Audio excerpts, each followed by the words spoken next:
ইনকিলাব মঞ্চের মুখপাত্র ও জুলাই যোদ্ধা শরীফ ওসমান হাদির মৃত্যুতে শোকে নিস্তব্ধ ঝালকাঠির নলছিটি। ওসমান হাদির নলছিটির বাড়িতে ভিড় করছেন স্বজন সহ চেনা অচেনা হাজারো মানুষ। শেষবারের মতো একবার দেখার অপেক্ষায় প্রহর গুনছে তারা। ঝালকাঠি প্রতিনিধি মোহাম্মদ শহীদুল আলমের পাঠানো তথ্যে আরও জানাচ্ছেন ফারিয়া হাফিজ নিঝুম।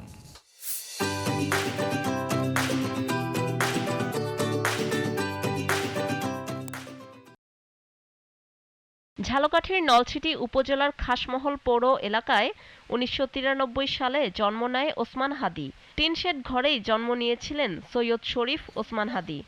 নিম্ন মধ্যবিত্ত পরিবারের সন্তান হাদির বেড়ে ওঠা এখানেই।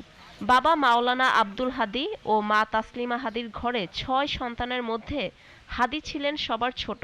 নেসারাবাদ এনএস কালিম মাদ্রাসা থেকে দাখিল ও আলিম শেষ করে ঢাকা বিশ্ববিদ্যালয়ে একাডেমির পাঠ চুকান। শৈশব থেকেই হাদি ছিলেন প্রতিবাদী কণ্ঠস্বর। তবে এই ঘরে হাদি যেন এখন কেবলই এক ছবি। ঘাতকের গুলিতে চিরতরে বিদায় নেওয়ায় শূন্যতায় ছেয়ে গেছে তার জন্মভূমি। স্বজনদের পাশাপাশি গ্রামবাসীর কাছে হাদি যেন কেবলই একটি নাম নয়, বরং ২৪-এর গণঅভ্যুত্থানের এক অন্যরকম চিত্র। তাই তো তার নিহতের ঘটনা মানতে পারছে না কেউই। কারো চোখে অশ্রু ঝরছে বৃষ্টির পানির মতো, কেউ বা কাঁদছে গুমড়ে গুমড়ে। ওসমান হাদি আমার একাডেমিক বন্ধু, আমরা একসঙ্গে পড়াশোনা করেছি, একই সঙ্গে সে আমার বিশ্ববিদ্যালয় ভর্তি কোচিংয়েরও বন্ধু। আমরা ঢাকায়ও এক রুমে ছিলাম এবং ঝালকাঠিতেও আমরা আবাসিকে এক রুমে ছিলাম। ওসমান হাদিকে আমি আমার শৈশব কৈশোর বিভিন্ন সময় দেখেছি।